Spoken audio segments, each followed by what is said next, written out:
प्रकरण में आपने जाना कि 300 रामायण में से 3 रामायण प्रमुख हैं। पहली रामायण है वाल्मीकि रामायण, जो भगवान वाल्मीकि द्वारा विरचित है। दूसरी रामायण है अध्यात्म रामायण, जो महर्षि वेदव्यास द्वारा विरचित है, जिसे ब्रह्मांड पुराण का अखिल भाग भी कहते हैं। और तीसरी रामायण है श्री रामचरितमानस, जिसकी रचना गोस्वामी तुलसीदास ने की है। और इस रामायण को लिखने की प्रेरणा स्वयं पार्वती परमेश्वर ने दी। आज जानेंगे कि आखिर क्यों एक रामायण की कथा दूसरी रामायण से नहीं मिलती, क्यों इन कथाओं में यदा कदा मतभेद है।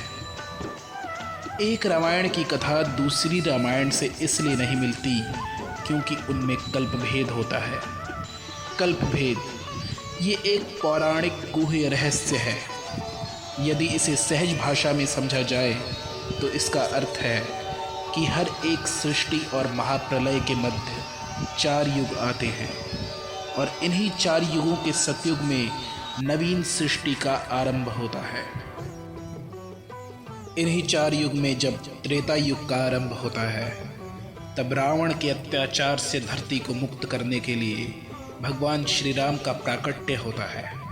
और इन्हीं 4 युगों के उपक्रमण में द्वापर युग में कंस आदि असुरों से मुक्त कराने के लिए भगवान विष्णु श्री कृष्ण रूप में प्रकट होते हैं। और ये सृष्टि और प्रलय का अनुक्रमण युगों युगों तक चलता रहता है और चलता रहेगा भी। न कोई जानता है कि पहली सृष्टि कौन सी थी और आखिरी विनाश कब होगा। इन्हीं सृष्टियों में जब भी त्रेता युग का आरंभ होता है तो भगवान श्री राम का जन्म होता है। रामायण की कथाएं पुनः घटित होती हैं, जैसे राम जन्म, ताड़का वध, धनुष भंग, विवाह, वनगमन, सीता हरण और रावण मरण इत्यादि। किंतु उनकी घटनाओं में तनिक सा भेद आ जाता है। उदाहरण के तौर पर यदि हम वाल्मीकि रामायण देखते हैं तो हमें ये ज्ञात होता है कि भगवान परशुराम राम से मिलने उनके विवाह के बाद आए थे, जबकि यही घटना श्री रामचरितमानस में धनुष भंग के ठीक बाद घटित होती है।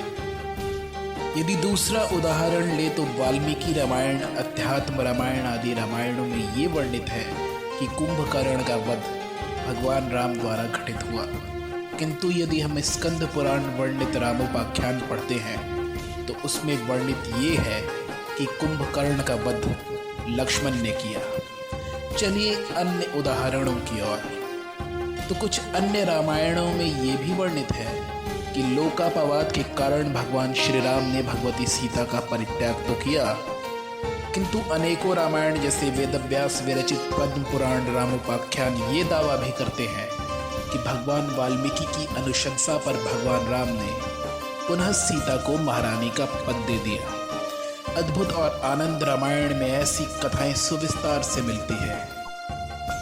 अद्भुत और आनंद रामायण आर्ष ग्रंथों की श्रेणी में आते हैं, किंतु कुछ श्रेष्ठ ज्ञानियों का ये कथन भी है कि ये रामायणें भी भगवान वाल्मीकि की ही रचनाएं हैं, जिन्हें उन्होंने अन्य सृष्टियों के त्रेता युगों के आधार पर लिखा है, कि जिनकी कथाएं वाल्मीकि रामायण से अधिक मेल तो नहीं खाती, किंतु रामायण की घटनाएं फिर भी वही है। और ब्रह्म वैवर्त पुराण में ये भी वर्णित है कि समानांतर ब्रह्मांड में भी आज कहीं न कहीं त्रेता युग चल रहा होगा।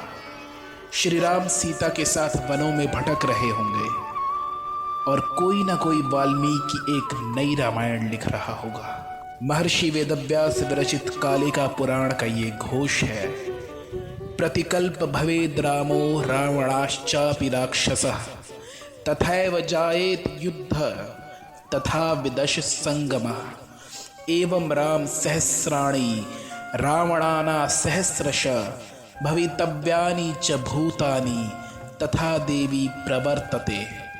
अर्थात कि हर एक सृष्टि में श्री राम प्रकट होते हैं और रावण भी हुआ करते हैं। हमेशा उसी प्रकार से युद्ध होता है और उसी भांति देवताओं का संगम होता है। इसी प्रकार हजारों बार श्री राम प्रकट होते हैं और रावण भी हजारों की संख्या में होते हैं। तुलसीदास भी इसका अनुमोदन करते हुए कहते हैं, नाना भांति राम अवतारा, रामायण सतकोटि अपारा। यानी राम के अवतार अनेकों प्रकार के हैं और रामायण भी 100 करोड़ बार घटित हो चुकी है। अगले प्रकरण में हम जानेंगे कि किस प्रकार एक बार भगवान कृष्ण के कहने पर समानांतर ब्रह्मांड से भगवान राम सीता और लक्ष्मण के साथ गोलोक धाम में आ गए थे और भद्राचल स्थित राम मंदिर के स्थापक रामदासु को भगवान विष्णु ने समानांतर ब्रह्मांड में रामायण का दर्शन कराया। ब्रह्म वैवर्त पुराण और रामचरितमानस की अद्भुत कथा, समानांतर ब्रह्मांड की रामायण, अगले प्रकरण में। जय श्री राम।